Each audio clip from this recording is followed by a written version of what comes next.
UPSC toppers के daily routine की कुछ ऐसी सीक्रेट बातें जो उनकी प्रिपरेशन को कई गुना एफिशिएंट और इफेक्टिव बना देती हैं। इस वीडियो में मैं उन्हीं डेली रूटीन आइडियाज़ के बारे में बात करने वाला हूँ। जो पहली टिप है that is there should not be any fixed routine. आपका जो टाइम टेबल है ना वो फिक्स नहीं होना चाहिए। जैसे बचपन में हम लोग बनाते थे wake up at 5 AM, study 5 to 8, breakfast 8 to 9। भाई ये टाइम टेबल ना बचपन में काम करता था और ना अब काम करेगा। एक्चुअली होता क्या है ना कि हमारा जो मूड है ना बहुत फ्लक्चुएट होता है। कभी हमारा पढ़ने का मन होता है, कभी नहीं होता, या कभी कभी बीच में हमें अर्जेंट वर्क आ जाता है। अब अगर आप ऐसा time table fix time table बना के रखेंगे ना तो वो एक दो दिन के बाद फिर वो फॉलो नहीं हो पाएगा और फिर आपको उसको फाड़ के फेंकना ही पड़ेगा। तो इसीलिए आपको फिक्स्ड टाइम टेबल बनाने के झंझट में नहीं पड़ना चाहिए। दूसरी चीज़ आपको ये चीज़ ध्यान रखनी है कि कुछ चीज़ें फिक्स होनी चाहिए, लेकिन एक तो आपको सोने का टाइम फिक्स होना चाहिए। एक बार आपने डिसाइड कर लिया कि 6-7 घंटे आपको सोना है, 7 घंटे से ज़्यादा तो रात में नहीं सोना चाहिए, तो उसके बाद आप अपने सोने का टाइम डिसाइड कर लीजिए कि मान लीजिए मुझे 10 से सुबह 4 बजे तक सोना है। तो आपको फिर मोस्टली उसी टाइम में सोना है और 4 बजे ही उठना है ना? आपको सोने का टाइम चेंज नहीं होना चाहिए। और दूसरी चीज़ आपकी ईटिंग का टाइम फिक्स होना चाहिए। ब्रेकफास्ट, लंच, डिनर इसका टाइम फिक्स होना चाहिए कि सुबह 8 बजे ब्रेकफास्ट कर लिया, फिर 1 बजे आपने लंच कर लिया और रात में 7-8 बजे आपने डिनर कर लिया। ये दो चीज़ें आपकी लाइफ में फिक्स होनी चाहिए। जो दूसरा पॉइंट है that is do not sleep during the day. तो दिन में आपको बिल्कुल भी नहीं सोना चाहिए। अगर आप दिन में सोते हो ना, फिर जो आपके रात के नींद की क्वालिटी है वो हैम्पर होती है। होता क्या है कि आप दिन में सो जाते हो, फिर रात में आपको अच्छी नींद नहीं आएगी और फिर आप 6-7 घंटा सोने के बाद भी ना थका थका महसूस करोगे। हाँ, अगर आपको बहुत ज़्यादा नींद लग रही है दिन में तो आप 15 से 20 मिनट का नैप ले सकते हो। और नैप आपको कभी भी बेड पे लेट के नहीं लेना चाहिए। अगर आप बेड पे लेट के नैप ले रहे हो ना तो फिर 1-2 घंटे सो जाओगे, पता भी नहीं चलेगा। तो बेटर है आप अपने डेस्क पर ही हेड डाउन करके ऐसे सो लीजिए 15-20 मिनट। आप उसमें ज़्यादा देर तक सो भी नहीं पाएंगे क्योंकि वो इतना कंफर्टेबल होता नहीं है, तो नींद खुल जाती है अपने आप। ठीक है, और आप रिलैक्स भी हो जाएंगे और आप बहुत ज़्यादा सोएंगे भी नहीं। और दूसरी चीज़ है, अगर आप कुछ और आप की नींद नहीं जा रही है तो आप चेहरा धुल लीजिए ठंडे पानी से, उससे भी नींद भाग जाती है।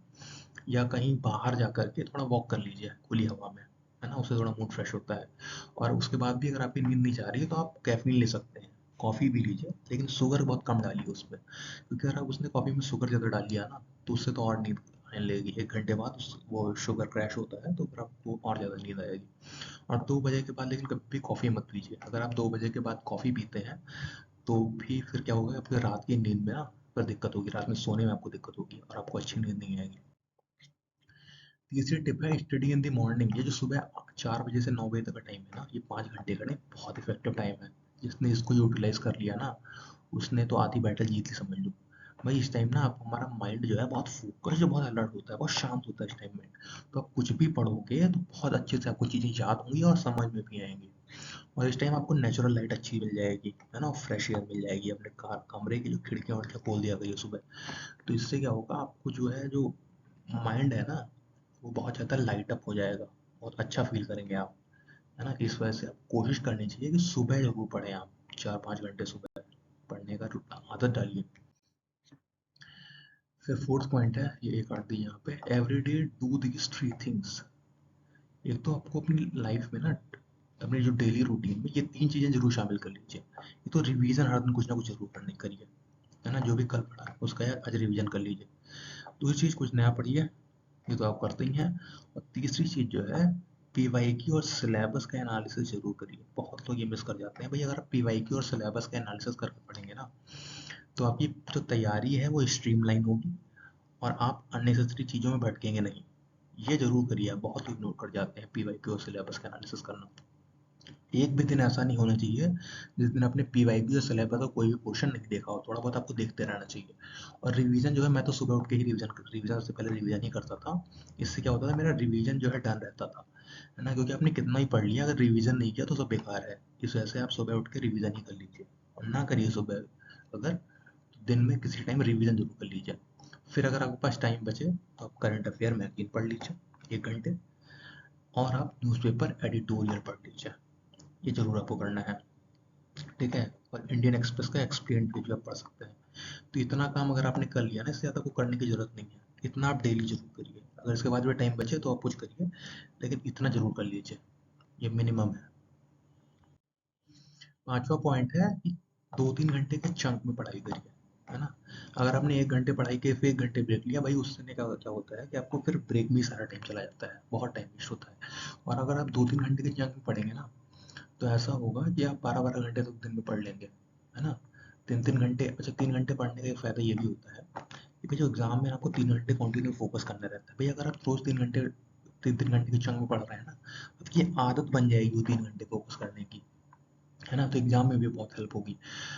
अच्छा उस ड्यूरेशन में आप 50-50 मिनट पढ़िए और 5-10 मिनट का ब्रेक लीजिए। ऐसे-ऐसे करके 3 स्लॉट लगाइए, आपका 3 घंटे की पढ़ाई हो जाएगी।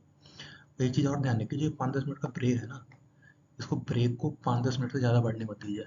जैसे ही 5-10 मिनट खत्म हो, तुरंत जो है आप फिर बैक टू स्टडी हो जाइए। आपको टेबल पे आ जाना है दोबारा फिर पढ़ने। क्योंकि ज़्यादा लोग गलती यहीं करते हैं। भाई यहाँ आपने 5-10 मिनट का 15-20 मिनट 25 मिनट किया ना, आपका वहीं पे जो है मन ही नहीं करेगा दोबारा पढ़ने का। ठीक है? इससे एक चीज़ बिग पॉइंट ध्यान रखिए यहाँ पे, we fail not because we get distracted, we fail because we stay distracted, है ना? एक बार डिस्ट्रैक्ट होना नॉर्मल है भाई, माइंड का नेचर है, वो डिस्ट्रैक्ट करेगा आपको। लेकिन आपको क्या करना है कि बैक टू ट्रैक आना है, ये आपका ट्रैक है पढ़ाई का। पढ़ाई करी, थोड़ा सा डिस्ट्रैक्ट हुए, फिर वापस ट्रैक पे आना है। कुछ लोग क्या करते हैं भाई, डिस्ट्रैक्ट हुए एक जगह, फ़ोन देखा, फ़ोन से कहीं और पहुँचे, कहीं और डिस्ट्रैक्ट हुए, कहीं और डिस्ट्रैक्ट हुए, 3-4 जगह से डिस्ट्रैक्ट होकर चले जाते हैं, फिर पढ़ाई बढ़े गिर जाती है भाड़ में। ये नहीं करना, आपको ट्रैक पे बने रहना है। 6वां पॉइंट है कि आप अपने डेली रूटीन में किसी भी तरह का फिजिकल वर्कआउट जरूर शामिल करिए। ज़्यादातर लोग इस चीज़ को इग्नोर कर देते हैं, और अगर आप फिजिकल वर्कआउट नहीं करेंगे ना, तो आप दिन भर थके थके महसूस करेंगे। आपको बैक प्रॉब्लम हो सकती है, ज़्यादातर लोगों को ये होती है, और आपकी हेल्थ ख़राब हो जाएगी। भाई अगर हेल्थ ख़राब हो गई ना, तो आप आईएएस बन भी गए तो किस काम का वो आईएएस, जिसकी हेल्थ ही ख़राब हो।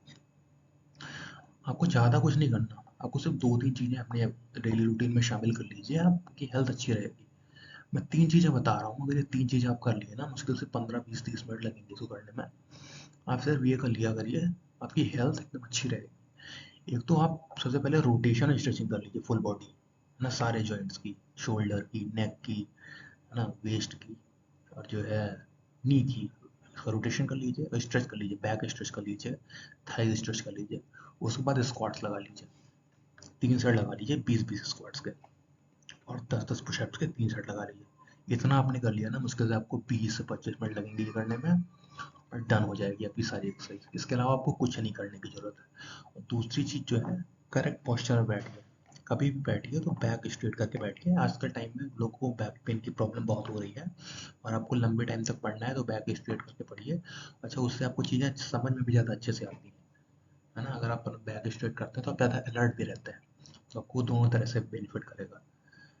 और अगर आप बहुत ज़्यादा लेथार्जिक दिन में फील कर रहे हैं तो 2 टाइम एक्सरसाइज कर लीजिए, सुबह थोड़ा बहुत करिए, शाम को फिर अगर आपको थकान लग रही है तो आप स्क्वाट्स लगा लीजिए, 1-2 सेट स्क्वाट के लगा लीजिए, 1-2 सेट पुशअप्स के लगा लीजिए। तो ऐसे क्या होगा, आप जो है बहुत फिट रहेंगे, आपको ज़्यादा कुछ नहीं करना। लास्ट में ये ओशो का कोट है ना, कि जीवन श्रम है व आलस्य मृत्यु है। ऐसा भी ध्यान रखिए, जितना टाइम आप आलस कर रहे हैं ना, वो मृत्यु के समान है। आप पड़े हुए हैं बेड पे, कुछ नहीं कर रहे, फ़ोन चला रहे हैं, भाई वो सब मृत्यु है, आप कुछ नहीं सीख रहे हैं उस चीज़ में। ये जो श्रम है ना, ये आपको बहुत कुछ सिखाएगा, ये आपको लाइफ में ना सेटिस्फैक्शन देगा। आप जिस दिन मेहनत कर लेंगे ना, उस दिन आपको सेटिस्फाइड फील करेंगे। तो इसीलिए इस कोड को ध्यान में रखिए और मेहनत करिए।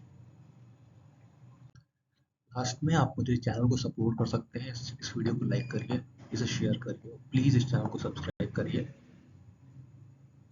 आई होप आपको वीडियो अच्छी लगी होगी। अगर आपको किसी और टॉपिक पे वीडियो चाहिए तो प्लीज़ आप कमेंट करके ज़रूर बताइए। Thank you so much.